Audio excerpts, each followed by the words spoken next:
Now, of course, when people get to know you, they'll judge you by more than just how you appear.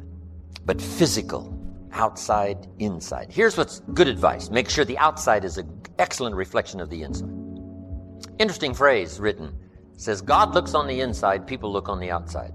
So you got to take care of both. The inside for God and the outside for people. What's the old phrase? You never have a second chance to make a first impression. So the outside appearance is also valuable as well as the inside vigor and vitality. Somebody says, well, people shouldn't judge you by your appearance. Let me give you a clue. They do. Take care of both. Here's another one. I had to work on being late. For the people that are always late, what do they care? They're not there when you get there. Doesn't matter, but if you truly want to make progress, not alienate, right, in the marketplace, here's what's acceptable to everybody. Being on time, right? Not being on time is acceptable probably, to a lot of people, but some, it's going to cost you. Now, the mind must be nourished. It's got to have good food. Food for thought. Bread for the head, we call it. Yes, you need a slice of toast in the morning, right, for your body, but you need a slice of cassette. A slice of cassette you put in the car system and listen and listen. Let something feed your mind.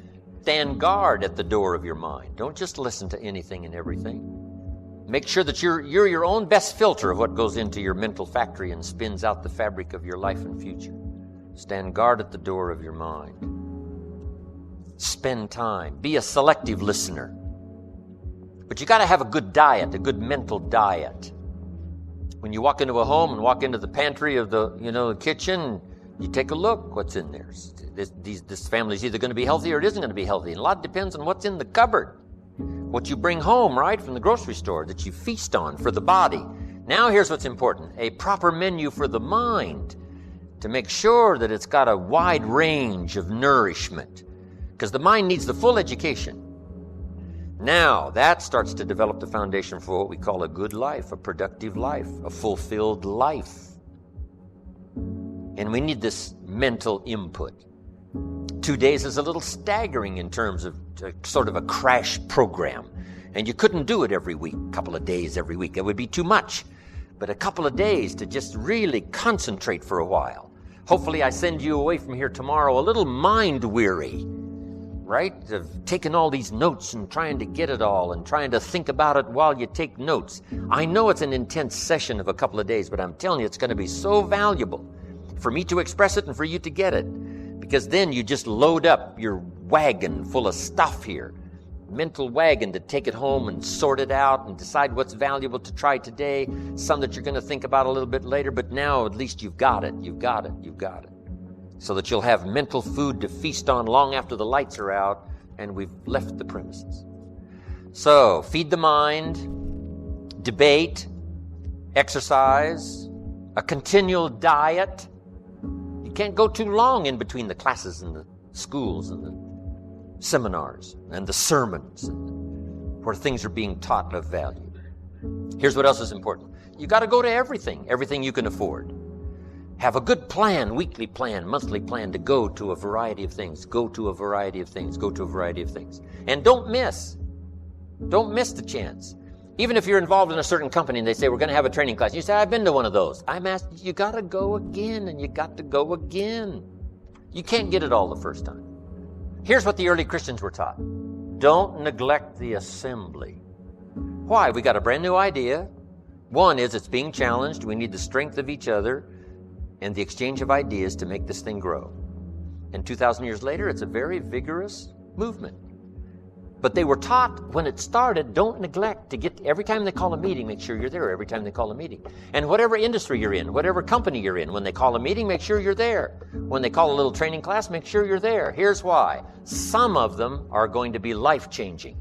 And you don't know which experience is going to be life-changing. You can't pick the one. You just got to go, go, go, go. One is life-changing. You go, go, go, go, go. Another one is life-changing. You go again, you go again, you go again. Another one is life-changing. For the people that were there, somebody that you met, something that you heard, and that one was just perfect. The atmosphere was right, the crowd was right, and everything was right, and you'll never be the same again. And you don't know which one that's going to be. That's why you've got to pursue. Go often Have a good plan for the search of knowledge and ideas that can inspire to the best of your potential. So now we've got the physical, we've got the spiritual, we've got the mental parts of personal development. People have asked me for the last 24 years, how do you develop an above average income? And the answer is, become an above average person. Develop an above average handshake. Some people want to be successful, they don't even work on their handshake. As easy as that would be to start on. They let it slide, they don't understand. Develop an above average smile. Develop an above average excitement. Develop an above average interest in other people. Develop an above average intensity to win. See, that'll change everything. Probably one of the most frustrating experiences in life is looking for an above average job with above average pay without becoming an above average person. It's called frustration. And Mr. Shoaff gave me probably the greatest clue he gave me when I first met him. He said, Jim, if you want to be wealthy and happy the rest of your life, just learn this lesson well. He said, learn to work harder on yourself than you do on your job. Then Mr. Shoaff gave me probably one of the most important clues among so many things he taught me, but this was in those early days.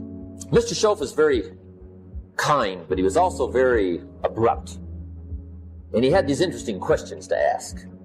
I'm giving him a little rundown one day on how things hadn't worked out for me. He said, Mr. Rohn, I've got the answer for you if you will listen carefully.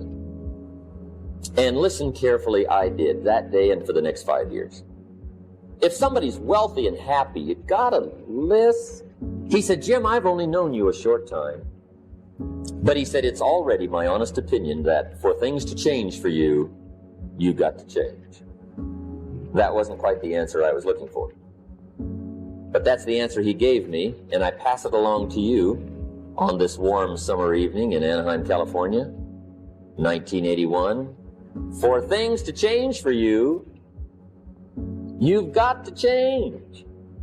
Otherwise, it isn't going to change. Before I met Mr. Shoaff, I used to say, I sure hope things will change. That seemed to be my only hope. If it isn't going to change, I'm in serious trouble. And then I discovered it isn't going to change, so I'm in serious trouble. See, I can tell you what the 80s are going to be like. You have dropped into the right place. I did a seminar one time for Standard Oil executives and management in Honolulu. And we're having a conference one day on this big conference table. And one of them said to me, Mr. Rohn, you know some fairly important people halfway around the world. What do you think the 80s are going to be like? I said, gentlemen, I do know the right people. I can tell you. So they all listened very carefully. And I said, gentlemen, based on my wide experience, I can really honestly say to you, in my opinion, in the 80s, it's going to be about like it's always been. Aren't you glad you came? That's inside. I don't pass that around just everywhere. Now, of course, I said that to make a point, but I also said it because it's accurate. It's going to be about like it's always been. It isn't going to change. The tide comes in and then what? It goes out. For 6,500 years that we know of, recorded history, and probably long before that. So it is not going to change. It gets light and then what? It turns dark. 6,500 years. See, it's not likely to change. First, you need to produce enough to survive. If a man is by himself and he produces enough for himself, that's called self-care. Then, if he wants to live a higher life, a companion or get married, he now must produce enough for himself and his wife. Somebody says, well, why work that hard when you could just take care of yourself? But that's okay. This is not a moral question. This is a question of, do you wish to live a higher life, a better life? And almost everyone would agree that would be a better life, to be with somebody. But now comes the challenge now to produce enough for two instead of for one. Now they decide to have children. Now the man must figure out a way to produce enough for himself and his family, his children. And the question always is, why do that? Why not just take care of himself? And said, this is self-care. First to survive, then to live a better life. He pays that extra price of producing more than he needs for himself so that he can live a better life. Then the next challenge is that the end of it? And the answer is no. Why wouldn't the man think of ways now to produce more than he needs for himself and his family? And the question is, why work that hard? Why do that? And the answer is to be generous, which is an even higher life. Then I take it 2 more steps. Why not accept the challenge to produce much more than you need for yourself and for your family? Somebody says, well, that's ridiculous. Why do that? You don't understand. It's to live a higher life. Then I take it 1 step further, to produce far more than you need. What a way to live. Extraordinary. It's okay to live an ordinary life and a pretty good life, but how about an extraordinary life? To produce far more than you need for yourself and your children. Suppose you make $10 million a year and you and your family only need $3 million. Some families are more expensive than others, but let's say $3 million would pretty well cover most every family. Now you've got $7 million to give, to share. How about that kind of life? It's called extraordinary. To produce more and far more than you need for yourself. It's best to earn some of that early money in lifestyle. Go to the movies. Take 2 vacations instead of 1. Just some little extra things that now the family gets inspired by this new commitment to earning more and becoming more and making the studies and learning the skills and whatever you have to do. Now you make it more worthwhile for the family by thinking of lifestyle changes that now become very exciting. Go to the concert. My parents said, don't miss anything. Don't miss the play, the music, the songs, the performances, the movie, whatever's happening. At age 93, my father, before he died, if you would have called him at 10:30, 11 o'clock at night, he wouldn't be home. He's at the rodeo, he's at church, he's at the play, the performance, he's watching the kids play softball at age 93. So he did it as well as taught it. Don't miss anything. So those changes in lifestyle. When I started making some extra money, I opened up an account for my wife, and I called it No Questions Asked Account. And I said, here is the checkbook for a new account, and it's called No Questions Asked. I'll just keep putting money in there, and you spend it for whatever you wish. It was life-changing. It wasn't a fortune, but she didn't have to ask anymore for money, because I could sense that it was a little embarrassing at times when she had to ask me for money. I thought, well, that's not good. So the first time I get a chance, here's what I'm going to do. And sure enough, I did it. No Questions Asked account. You can't believe what that did. It was absolutely amazing. Anything you can think of that helps to change lifestyle is called making a living, but also making a life. Lifestyle, social friendships, church, community, country, all those things that make a composite of our overall life. Start furnishing that with new vigor, vitality, money, whatever it takes to expand your life into what I call the good life, as well as economics. It doesn't take a lot. How much is a movie, right? Even for a person of modest means, $6 or something. Costs $60 million to make it and only costs $6 to see it. Part of it's just simply priority. Less soft drinks, more movies. Everybody's got the money. The story I tell of the lady who invested the $1, and now she's a millionaire. So she had the $1. Depends on where you put it. Probably nothing more rewarding than conversation. Sometimes you need to be alone.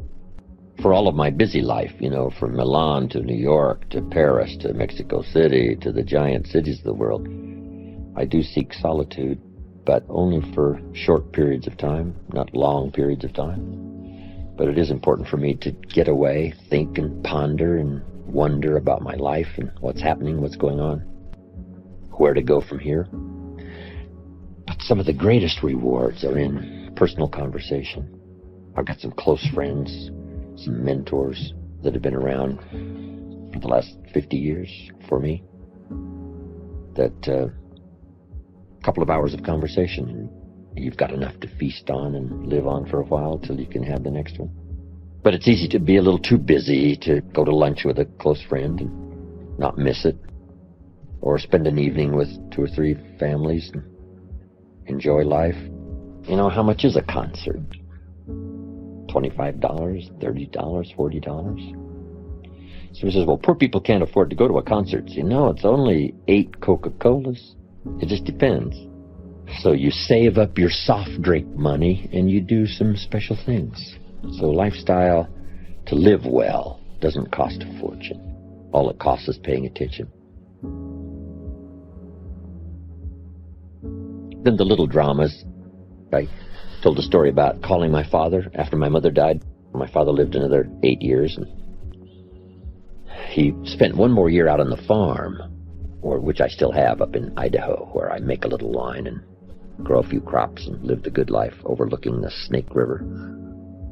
But my father spent one more year the nights, and then he got a little lonely, and so I got him a place in this little farm village close by, so he could at least go there, spend the night, have breakfast, and then jump in his car and go back to the farm.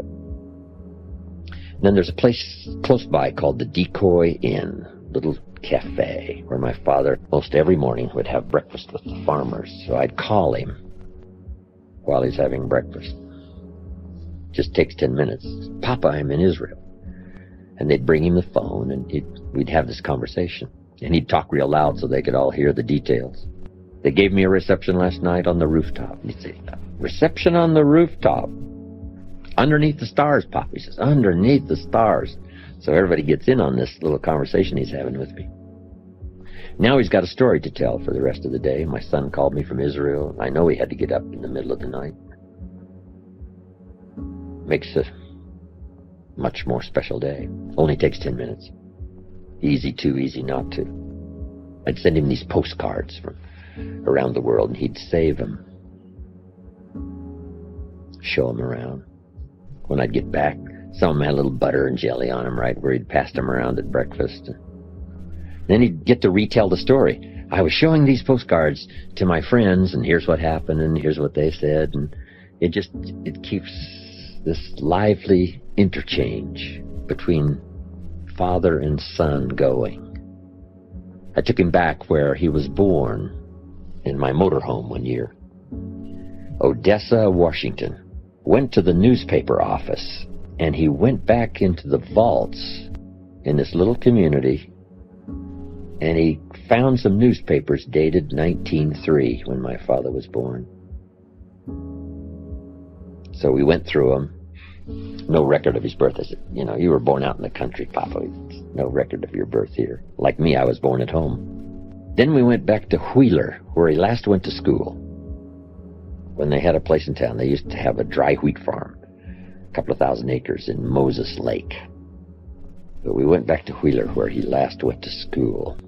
He used to arrive early, before the teachers got there, and lit the fires in this old stove, 1 or 2 room school. And it was gone. Tried to locate the place where they might have lived and couldn't find it. It's probably gone. The only thing left in Wheeler was a church and a bar. And my dad says, well, that's a pretty good combination. Get messed up in one place and get straightened out in the other. I said, that's good, Papa. Everybody has a different temperament and personality, and it's something that has to be developed, over a period of time. If you're too shy, you should really learn to push that into a small corner and speak up more. If you're a little too loud, maybe you should, calm down just a little bit. But we shouldn't try to just radically become someone else. But that's what sophistication and civilization is supposed to do, is to make us civil.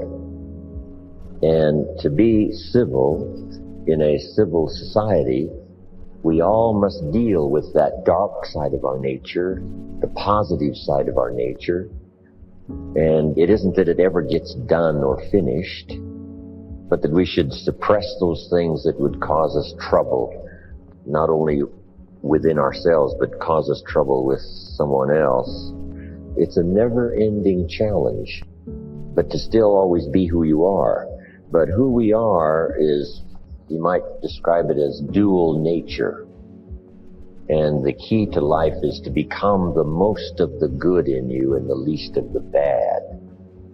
So it's important also to see if you can't work on those things that, are not in your best interest.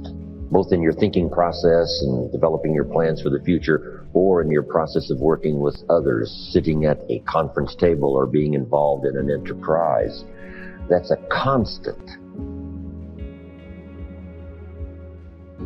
When some become wealthy now, they have to deal with ego that didn't show its sort of ugly head until, the money was flowing like a river, and now this little gremlin on one shoulder whispers and says, now's the time, right, to, conquer the world and let everybody know you're the master. And sure enough, it can cause all kinds of problems. One of the greatest difficulties of wealth is, handling this issue of ego and keeping it under control. So we need to reveal who we are, but we also need to master the art of who we are presented as our best, as it serves us and our children, as it serves us and our friends, as it serves us in our business. But it is a constant and it never ends. But if we can make a personal appeal to ourselves, I want to constantly work on developing the positive side of my nature and do my best to suppress that darker side that would not allow me to be most of what I can possibly be. I think that's what's important. When a president becomes president, it's interesting, what ego might do. Old Testament says this king came to power and he was a good king. Then the next king came to power and he was a bad king. And that's always happening, whether it's good king, bad king, or whether it's inside of our own head. We all have to deal with that. But you might make this note, it's part of the great adventure.